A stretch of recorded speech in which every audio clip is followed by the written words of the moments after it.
All right, we're going to try something a little different here on PHLY at the Senior Bowl down in Mobile. We're going to call these offensive line, defensive line one-on-one matchups. Not the best angle, not the best audio, but we're giving you a little taste of Mobile. It's Wulf with Fran Duffy.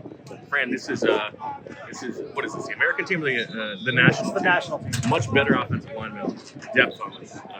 Yes, the O-line talent at the top is really good. The depth is really good, and the D-line talent, conversely, I think, is also very strong as well. So this is a good session to be able to take in. All right, let's see who we got here. We got the 46 lining up or 45. That looks like it is 49. Austin Booker There's from Austin Kansas. Booker going up against Taliese Fuaga for Oregon State. That went about as expected. Fuaga, I think it's going to be a first-round pick.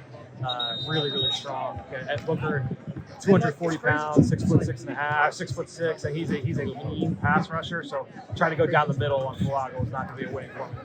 And book is that Fuaga is like one of the best run blockers in the class, but showed that he can pass protect as well. Yes, he's rock solid across the board. I don't think he's got the same traits that some of the other guys have, but still a really good player. That was Jordan Morgan from Arizona at left tackle there. He looked like he got beat a little bit, but recovered well. Yep, shut the door on the inside move.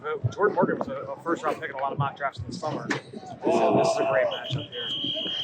Power there from Michael Hall. Yes. From Ohio State. That's good on good there. But that was a nice little set, Yes. second set. So Michael Hall, really explosive, redshirt sophomore down here from Ohio State. That's Brandon Dorless from Oregon. That's your guy? Yes, I'm a big Brandon Dorless fan.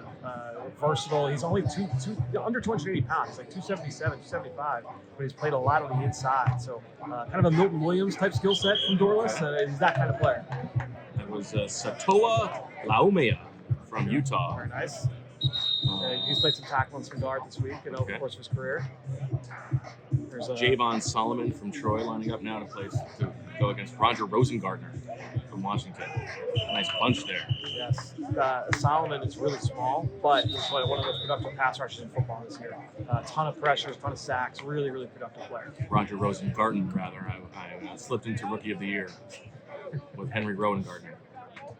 I was going to let it slide. Well, if Rosengarten really wants to improve his draft stock, he'll break his arm. Now there's a guy who could be on the Eagles' radar. Kingsley Suamataia. Oh, wow. Nicely done. We're still working on it. I'm not doing the Journey of the Draft podcast every week. My pronunciation skills are still work in progress with these guys. Now, I like the name here for an offensive lineman, Puny. Dominic Puny. Yes. From Kansas as he goes there up against the Clemson defensive lineman. Tyler Davis. Dominic Puny, reminiscent of a Guy Wimper. Oh, okay. So in terms of name recognition, of course. Oh, sure. Gabe Hall wins again there. Gabe Hall's interesting. Really athletic. Made a lot of plays in pursuit yesterday in the run game, and that's what he did in college as well. Baylor, 4-year player with the Baylor Bears. Adams. There's a good rep there for the Illinois guard. He's played some guard and tackle over the course of his career. And that was up against the Duke defensive tackle, Dwayne Carter, who had one of the best reps of the day yesterday. Yes. Held up there. Carter, a 3-year captain for Duke. Very productive player. Good rep from Utah tackle again. Against Braden McGregor from Michigan. McGregor was a late addition to the Senior Bowl roster. He came in with a bunch of Michigan guys right after the national title game. I actually think it was Jalen Harrell who took the rep. I apologize. Two Michigan helmets. Yes. Tough. Come on. All right, so Booker used the length there. He right came off the other edge. He's really long and lean. He's got that ability to win inside. Redshirt sophomore. He's played less snaps than any edge rusher drafted in the last decade. Wow. He has not played a lot of football. Now, is this the guy who transferred and was a safety? No, that's Jalen Hunt from Houston Christian. He was a safety at Cornell to start his career. I believe he might be on the other team too. I think he's on the other team. Fair enough. So we got Tanner. They got Tanner Bortolini, the delicious Bortolini. Holds up all right there. Yeah. Strong flavor from Bortolini there. Yeah, there you go. Tyler Davis. Tyler Davis brought butter to an olive oil party. Wow. All right, so Michael Hall got Jackson Powers Johnson the first time. Powers Johnson came back.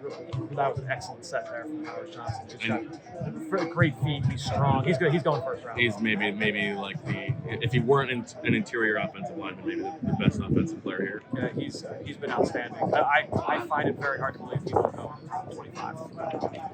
Here is the aforementioned Braden McGregor from Michigan.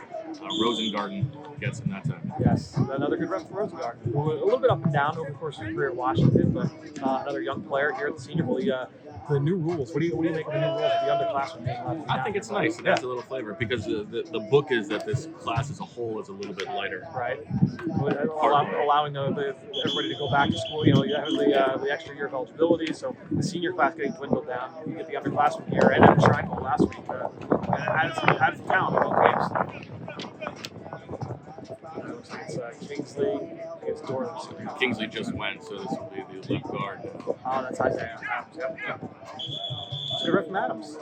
I actually haven't done Adams. I thought he flashed yesterday, and he's had a couple good reps here. Now, this brings to mind the Zach Berman chuckle to himself about listening to you say whether or not you have done somebody. Yes, of course. Did you do him? Yeah. Oh, yeah, he was fun to do. That's a good rep. That's Booney, I believe. Yeah, and center, pretty tall there. Yep. It looks tall for a center. If memory serves, Booney had played 4 out of 5 O-line spots coming in. I don't think he had played center, so he's showing off 5 teams first. Really pick for him. Laumea from Utah showed a little power there. Able to set against Marshawn Neeland from Western Michigan. I like Neeland. He's long. He's got great motor. He's really productive at Western Michigan. That kid is a good player. He's going to get drafted early K3, I guess. Take him to the ground, big fella. That is 20.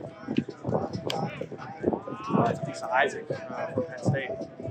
White helmet, no logo for the off. Yeah, Fuaga again, showing that he may be the class of the offensive line in Maryland. It's very interesting. I was talking about this with some people yesterday, that a lot of the top tackles in this group, a lot of them are kind of right tackles by trade, or could potentially be right tackles in the NFL. So I think that'll be interesting to see how teams address that. Certainly from an Eagles perspective, you would think the long-term need. Right tackle that can fit. Yeah, I think it's going to be an interesting storyline over the course of the spring. And some of these guys, like the BYU kid has played both left tackle, right tackle. Tyler Pike has played a little bit both. So it'll be interesting to watch. Let's get right there. All right, well, thank you for watching the offensive line, defensive line one-on-ones for all PHLY. Well, Fran Duffy helping out. Stay tuned for more on our YouTube page for everything that's going on here. We all silly like the mayor.